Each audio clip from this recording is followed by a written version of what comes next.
Hey, what's going on, y'all? It's your boy Roliver Queen. Hope you guys are doing well. Hope you guys are doing good. If this is your first time on the channel, be sure to hit that like, hit that subscribe button, and turn on your notifications. Let's not waste any more time and let's jump right in. So, a couple months ago, I was on this channel talking about how I was a little skeptical that Nicole Maines got the new Suicide Squad ongoing.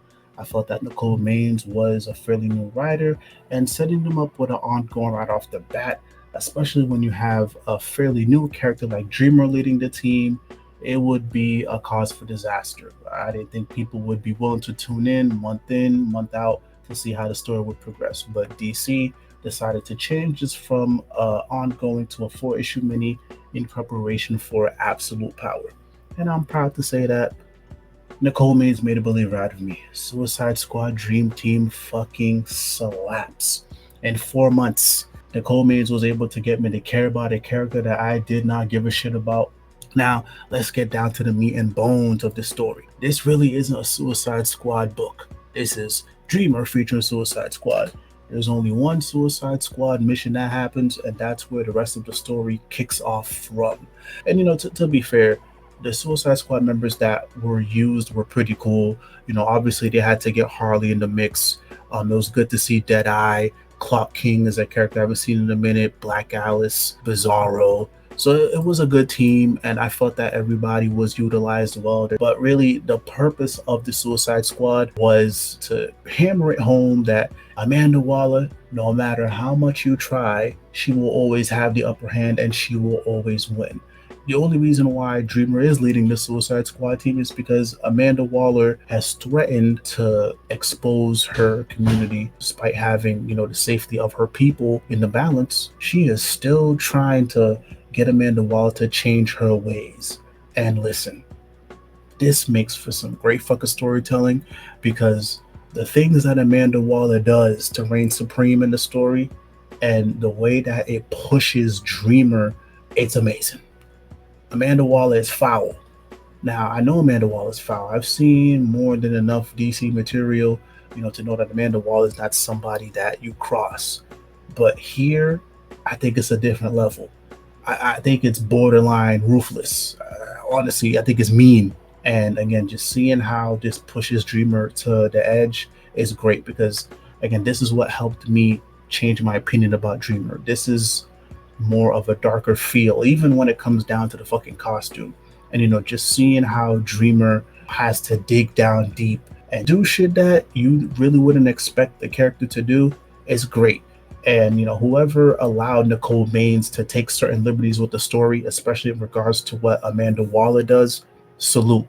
It really helped sell the story. Speaking of that, I do have to give credit to Eddie Burrows, which is the artist, the inker, which is Iber Ferreira, and the colorist, which is Adriana Lucas. Paired with Nicole Maines, they're a powerhouse.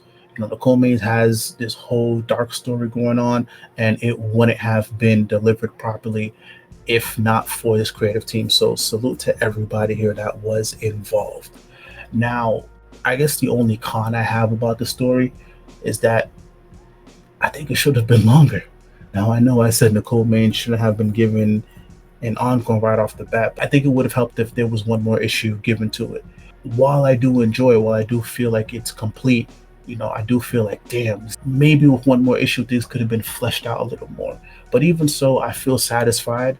And I guess when you count the Beast World tie-ins, you do have that full, complete story. So I do take that back. But, does this work without having to tie it to the DCU or absolute power? Yeah, I think so. If you want to see two characters go at it to see who can, reign supreme, yeah, you should definitely read it. And if you're somebody who didn't give a shit about Dreamer beforehand, yeah, you should definitely read it.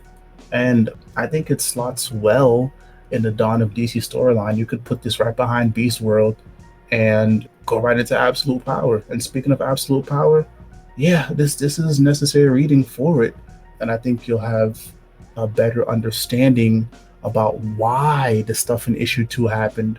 Again, I'm not going to spoil, even though it's been out for a couple of weeks. But yeah, this gives a lot of context to why issue 2 went the way it did.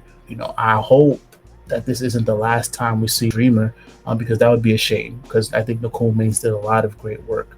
And also, speaking of Nicole Maines, this made me even more of a fan. I am following whatever the fuck Nicole Maines does next. I know they have a absolute power tie-in coming up, and it seems like they may be doing a checkmate book based off of their Twitter. We don't know, could be wrong, but yeah, Nicole Maines is not afraid to get down and dirty.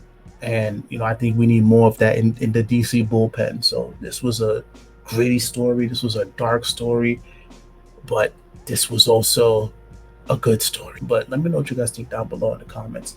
Did you enjoy the story? Did you not enjoy the story? What do you think about Dreamer? What do you think about Amanda Waller? And how do you think this story goes with the rest of the DC universe, especially Absolute Power? Let's have a chat down below in the comments. Thank you for checking out the content. If you enjoyed it, be sure to hit that like, hit that subscribe button, turn on notifications. Much love, much peace. It's your boy Roliver Queen. I'm out.